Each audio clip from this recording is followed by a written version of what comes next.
asalaamu calaykum waraxmatullahi wabarakaatu daawadayaal kulati wacan wanaagsan meel baad ku sugatiin kuna soo dhawaada barnaamijka wararkii ugu dambeeyay ee caalamka. maanta waa maalinimo talaada 14 bisha 8 2018 qodobo xiise leh ayaan daawadayaal barnaamijka aan idiinku hayaa, laakiin aynu ku bilaabano xiisadii u dhexeysay wadanka Mareykanka iyo sidoo kale wadanka Turkiga oo meel xun gaartay iyada oo hanjabaadyo xoogan hawada la isku marinayo. madaxweynaha wadanka Turkiga Recep Tayyip Erdogan ayaa sheegay in dalkiisa uu cunaqabateyn kusoo rogi doono badeecooyinka elektarooniga ah ee wadanka Mareykanka uga yimaada haddii ay haystaan iPhone. waxaa dhanka kale yaala Samsung, ayuu yiri Erdogan oo ka hadlayay shirkadda Apple ee Mareykanka iyo tartanka uu kala dhexeeyo Kooriyada Koonfureed. Erdogan madaxweynaha wadanka Turkiga ayaa waxa uu sheegay in ay qaadayaan tallaabooyin ay ku adkeynayaan dhaqaalaha dalkiisa, isagoo intaa ku daray in aysan u jabi doonin waxa uu ku tilmaamay hagardaamooyinka cadowga oo Mareykanka ula jeedo. wasiirka arrimaha dibadda ee wadanka Ruushka Sergey Lavrov ayaa cunaqabateyntii Mareykanka uu kusoo rogay wadanka Turkiga ku tilmaamay mid aan sharci ahayn. waxa uu kale oo Mareykanka ku eedeeyay in ay adduunyada ka wadaan tartan ganacsi oo aan xaq iyo xalaal toon ahayn. talabada uu Erdogan qaaday ayaa waxa ay ka dambeysay kadib markii lacagta liiraha ee dalkaasi hoos u dhacday 34%, waxaana ka dhashay in qiimaha badeecooyinka dhan ay sare u kacaan. dhinaca kale, dalalka Turkiga iyo Ciraaq ayaa wadahadalkii ugu dambeeyay ku jira, iyadoo la filayo inay ku heshiiyaan inay sameystaan xuduud cusub, sida waxaa sheegay safiirka Turkiga u jooga wadanka Ciraaq. qorshaha lagu dhisayo albaabka ama xuduuda kala qeybiya labada wadan ayaa lagu sameyn doonaa wada highway ah oo isku xiri doonta Turkiga ilaa iyo magaalada Baghdad, taasoo cabir ahaan la ekaa doonta 570 kilomitir oo u dhiganta 354 mayl. safiirka Turkiga ee u jooga wadanka Ciraaq ninka la yiraahdo Yildiz ayaa tilmaamay in qorshahan uu sidoo kale muhiim u yahay ganacsiga labada wadan. dhinaca kalena, wasiirka arrimaha dibadda wadanka Ruushka Sergey Lavrov ayaa Isniintii shalay si lama filaan ah u tagay magaalada Ankara ee caasimadda wadanka Turkiga, waxaana booqashadiisa ay ku soo aadeysaa xilli Ruushka uu muuqdo inuu taageerayo Turkiga oo xiisad xoogan ay kala dhexeyso wadanka Mareykanka. wafdiga Ruushka ayaa sidoo kale ka qeybgeli doona shirka tobanaad ee safiirada, waxaana uu sidoo kale la kulmi doonaa wasiirka arrimaha dibadda wadanka Turkiga ninka la yiraahdo Mevlut oo ay arrimo badan ka wada hadli doonaan. labada wasiir ayaa warbixin siin doona saxaafadda kadib kulankooda, waxaana la rajeynayaa inay si dheer uga wada hadlaan xiriirka labada wadan, arrimaha Syria iyo dagaalka ka dhanka argixisada. waxaa xukuumadda Ankara markaa magaalada Ankara ka furmaya shirka safiirada Turkiga u jooga caalamka oo gaaraya 249 ambaasador iyo diblomaasiyiin kale oo caalamiya. isla arrimaha wadanka Turkiga iyo xaaladaha ugu dambeeyay ayaynu ku guda jirnay. amiirka wadanka Qatar iyo madaxweyne Erdogan ayaa wada hadal yeeshay, iyadoo dalka Turkiga uu taageero xoogan ka helayo dalalka muslimka intooda badan. ayaa madaxweynaha Turkiga waxa uu Isniintii qadka telefoonka kula hadlay amiirka wadanka Qatar Amir Sheikh Tamim bin Hamad Al Thani, sida waxaa sheegaya wakaalada wararka ee Turkiga. labada hogaamiye ayaa wada hadal dheer ka yeeshay xaaladda gobolka, laakiin si dhab ah saxaafadda looguma sheegin waxyaabihii ka soo baxay kulanka. wakaalada wararka Turkiga waxa ay sheegaysaa in labada dhinac ay ku heshiiyeen in iskaashi cusub oo dalka dhexmara ay muhiim tahay, isla mar ahaantana kor loo qaado xiriirkii wanaagsanaa ee labada wadan ka dhexeeyay. madaxweynaha Turkiga ayaa taageeray dhinaca wadanka Qatar markii wadamada khaliijka qaarkood ay isku dayeen in wadanka ay markaa ka dhigaan wadan go'doonsan. haddana Qatar ayaa waxa ay u muuqataa in ay taageereyso wadanka Turkiga maadaama sarifka lacagaha wadanka dhinaca dollarka marka loo fiiriyo heerka ugu hooseeya uu taagan yahay. suuqyada ugu badan ee wadanka Qatar ayaa saacadii lasoo dhaafay la isticmaalayay lacagta qaranka Turkiga, taas oo shacabka Qatar ay ku taageerayaan dadka reer Turki oo ay u muujinayeen in ay markaa la jiraan. waa xagaag daawadayaal, haddii aynu kusii socno wararka kale, wadanka Mareykanka madaxweynahooda Donald Trump ayaa waxa uu saxay in lacag dhan 716 bilyan oo dollarka Mareykanka lagu qarash gareeyo budgetka militariga dalkiisa sanada 2019. waxa uu magaalada New York ka sheegay inuu weydiisanayo in golaha Congress-ka ay si degdeg ah u ansixiyaan budgetka ciidamada ama budgetka wasaaradda difaaca loo sameeyay. waxa uu yiri, waxaan doonayaa inaan si adag u xoojino militarigeena si aan horey loogu arag amaba aan militarigeena u dhisno si aan horey loo arag. taasna waa sababta ay lacagta dowladda wadanka Mareykanka ugu qorsheysay inay ku dhiso siyaasadeeda wasaaradda difaaca. sidoo kale waxa uu sheegay in bajetka 2019 ay dalkiisa si xoogan u diyaarsan doonto ama u maamuli markaa sidoo kale waxa uu sheegay in bajetka 2019 ay dalkiisa si xoogan u diyaarsan doonto ama u maamuli geli doonto hubka halista nuclearka oo ay tilmaameen in ay dib u casriyeen iyo sidoo kale horumarin ay ku sameyn doonaan. horaantii bishan aqalka sanadka wadankaasi Mareykanka ayaa ansixiyay siyaasadda difaaca wadanka taas oo ah qorshe uu Donald Trump ku xoojinayo awoodda ciidan ee wadankaasi. qorshaha Mareykanka ayaa sidoo kale wadada u xaaraya in ciidamo badan loo helo hay-ado ay ka mid yihiin militariga, ciidamada badda iyo sidoo kale kuwa cirka. sidoo kale qorshaha Mareykanka waxaa ka mid ah in Turkiga laga mamnuuco barnaamijka difaaca ee F-35 la yiraahdo.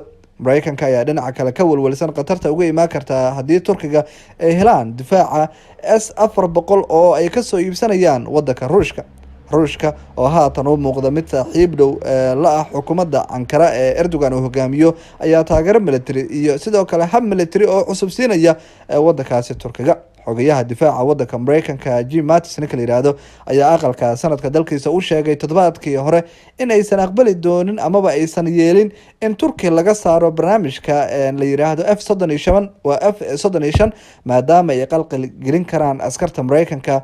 Turkiga ayaana muddo dheer barnaamijka isticmaalayay. Turkiga waxa uu ku jiray barnaamijka F-35 tan iyo 1991 waa 1999 warshadaha difaaca Turkigana waxa ay kaalin firfircoon ka qaateen soo saarista barnaamijkan. shirkad laga leeyahay wadanka Turkiga ayaana ahayd tii ugu horeysay ee keentay habka difaaca ee F-35. Turkiga waxa uu qorsheynayaa inuu soo iibsado 100 diyaaradaha dagaalka ee F-35 sanadka soo socda, waana mid ka mid ah waxyaabaha Mareykanka uu sida weyn uga qalqalsan yahay. haddaba iyadoo madaxweynaha wadanka Mareykanka uu saxay bajetkaas siyaasadda dhinaca difaaca lagu salay doono ayaa wadanka Shiinaha oo ka mid ah wadamada markaa dhaqaalaha iyo dhinaca militariga la tartama wadanka Mareykanka waxa uu si weyn uga carooday go-aanka uu gaaray madaxweynaha wadanka Mareykanka Donald Trump. Shiinaha ayaa waxa uu aaminsan yahay in talaabadan uu Donald Trump uu u qaaday dhinaca militariga ay keenayso in wadankiisa uu dib u fiiriyo xiriirka ganacsi ee wadanka Mareykanka uu la leeyahay. waxa uu sheegay sargaal u hadlay wadanka China in dowladda wadanka Mareykanka ay si aan wanaagsaneyn u adeegsanayso arrimaha ganacsi, isla mar ahaantaana ay shirkado badan oo wadanka China laga leeyahay ee arrintan uga dhigan tahay mid aan wanaagsaneyn. dowladda wadanka China oo wasiirkeeda dhinaca dhaqaalaha uu hadlay ayaa waxa uu sheegay in ay dowladda wadanka Shiinaha ay ka fiirsan doonto sidii ay dhinaceeda horumar ugu sameyn lahayd siyaasadda dhinaca militariga iyo sidoo kale dhaqaalaha ama maalgelinta wadanka Mareykanka ay la wadaagaan. dowladaha kale ee arrintan ka hadlay waxaa ka mid ah dowladda wadanka Ruushka. waxa ay sheegtay in arrintan ama talaabadan ay tahay mid aanan u wanaagsaneyn dhinaca ganacsiga iyo xiriirka wadamada kale.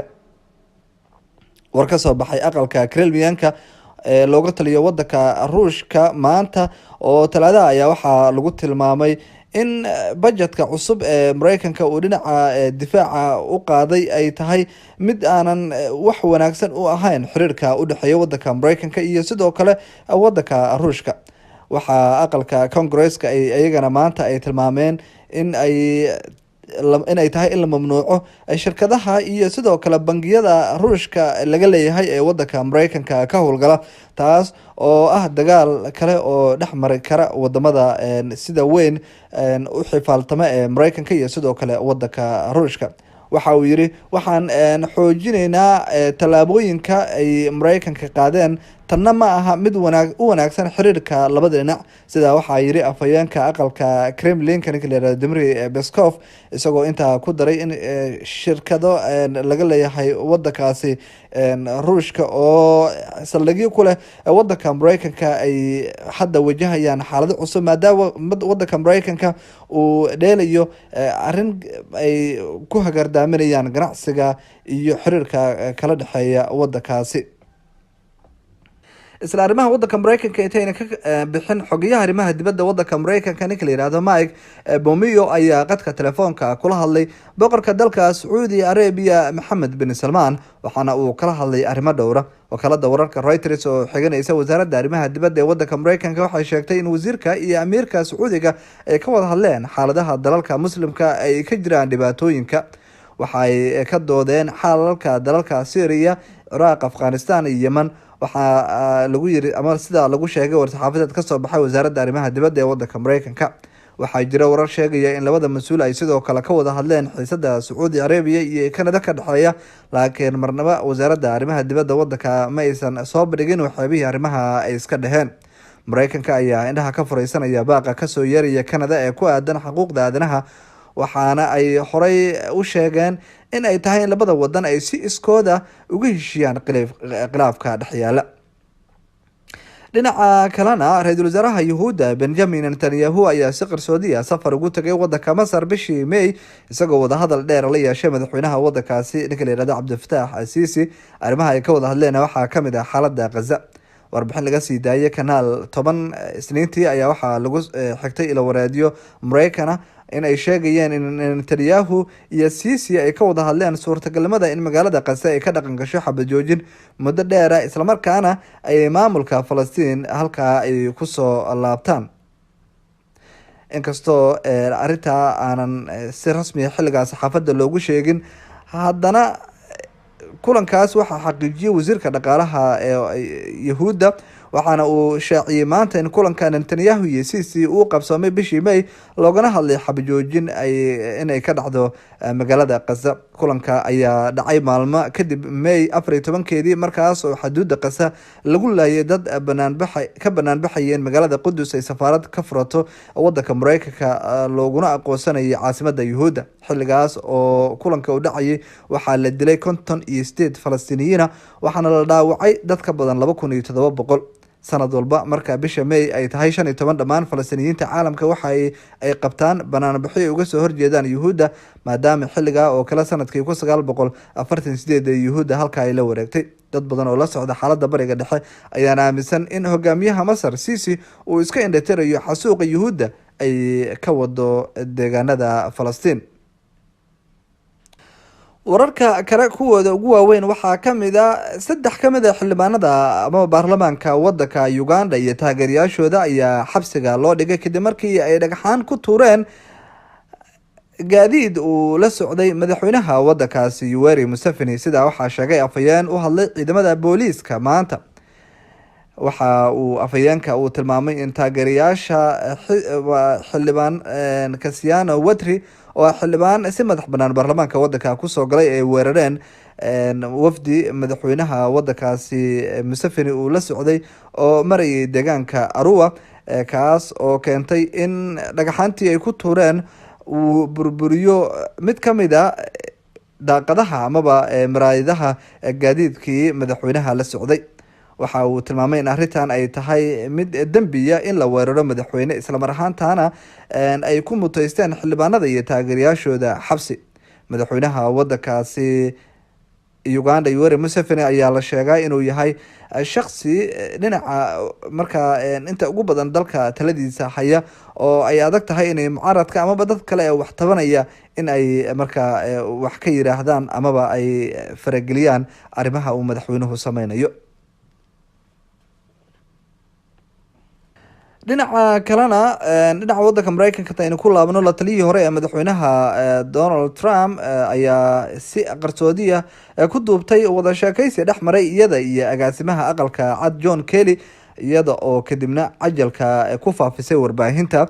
balse dhibka jira ayaa waxa uu yahay in wada sheekaysiga uu ka dhacay qolka sirta ee aqalka cad ee wadanka Mareykanka, halkaas oo ah bugcadda xogteeda loogu ilaalinta badan yahay ee wadanka Mareykanka, waxaana suurtagal ah in haweeneyda ay jabisay habraaca amniga wadankaasi.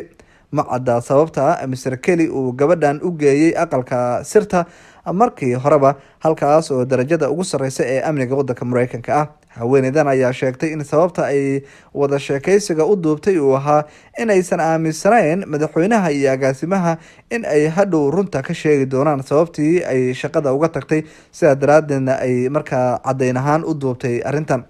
balse go-aankeeda ah inay duubto hadalka kadibna faafiso ayaa dibadda usoo saaray arrimo muhiima, waxaana la isweydiinayaa waxyaabaha bannaan iyo kuwa reeban ee ku saabsan qolka sirta. qolka waxaa la dhisay sanadkii 1961 waana halka markaa lagu hayo sirta lagu ilaalinta badan yahay wadanka Mareykanka, kana dhacaan shirarka aadka xasaasiga ah ee lagu kala warqaato si maalinle ah, waana qolka ay kasoo fulaan xogaha madaxweynaha maalin kasta la sheego.